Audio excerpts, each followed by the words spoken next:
Hi vlog, welcome to my guys. So yung time check, 1:46 PM, Wednesday, September 4, 2024. So yun, kain tayo ng Shanghai Silog. Ito talaga nagkasya sa pera ko kasi bumili kasi ako sa 7-Eleven kanina. Tapos 100 yung dala ko, nakagastos ako ng 30. Bumili ako ice cream tapos isang tinapay. Ito na lang. Hindi maabot, 72 yung hot silog. Gusto sana yun kaso 75 kulang na. So yun, nagtataka lang ako dito sa place na to. Shit.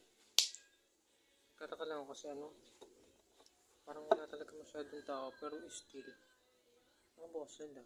Feeling ko merong time na matao yung lugar, meron din time na hindi.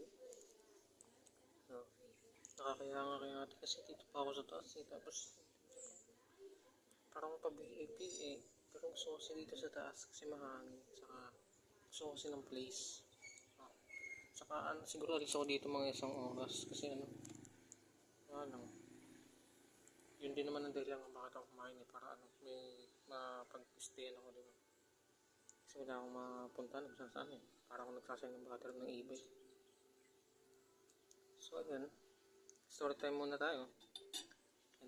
Yung mesa na yan, diyan kasama si Terdy sa Kasilian. Hindi naman sila nag-date kasi nag-date na sila.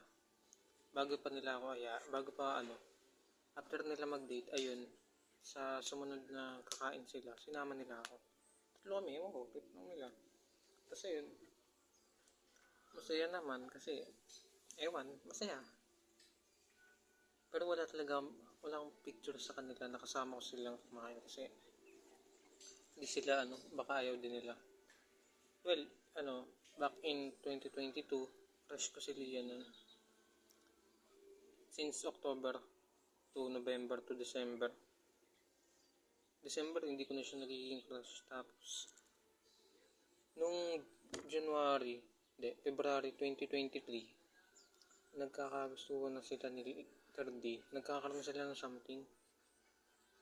Nung nangyari yun, kahit na wala na akong gusto kay Lian nung time na yun, kasi 2022 ko lang siya crush Basta nung 2023, wala nang para sa kanya. Pero nung ngayon, nagkagustuhan sila ni Terdy, parang may something sa kanila. Nag-sales ako, tapos parang naiingit ako. Kasi sana ako yun Pero yun, sa paglipas ng buwan, naging okay din naman kami ni Lian, Terdy, tas ako. Kaya ngayong December 2023, isang kasama ko silang kumain dito. Kasi yun yung time na dire-diretso yung tulog ko sa bahay ni Terdy. Alam din ni Lian na natutulog ako sa bahay niya. So ayun, parang ang awkward lang kasi yung nung time na nagkagustuhan talaga sila ni Terdy, parang nagalit talaga ako nung kay Terdy kasi parang nangaagaw siya, ganun. Pero naging okay naman kami. Nagkikiss pa nga sila dyan sa harap ko pero hindi ako nakakaramdam ng selos. Talagang inggit lang yung nararamdaman ko. Inggit lang yung pumapasok sa isip ko. So ayun, wala lang, share ko lang kasi kumain ulit ako dito at ang last na kain ko dito pala, hindi, kasama ko pala si Rhea. Pero yung last na kumain ako ng kanin dito, kasama ko sila Terdy. Pero ngayon wala sila. Ako lang mag-isa. Saka ngayon wala na sila pero magbabalikan pa din yung dalawang yun. Congrats pa din sa kanila. And yung yun pala yung unang punta ko dito. Yung pangalawang punta ko naman is yung ako lang mag-isa. Hindi ako pumasok ng umaga, sa ako nang papasok. So kumain ako dito.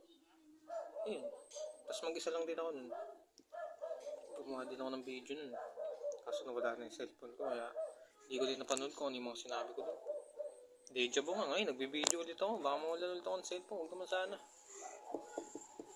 Pangatlong punta ko dito is kasama ko si Rhea. Niyaya niya ako kasi hindi kami matin sa practice. Well, hindi naman ako kasali, pati si Rhea Tapos, ang in-order namin milk tea. Pinautang niya ako.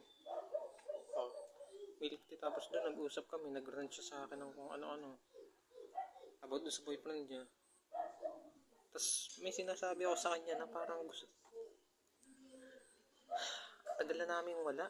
Puro almost 2021 September, 2022 September, 2023 September, and nung kumain kami dito, February 2024, so parang 3 years na.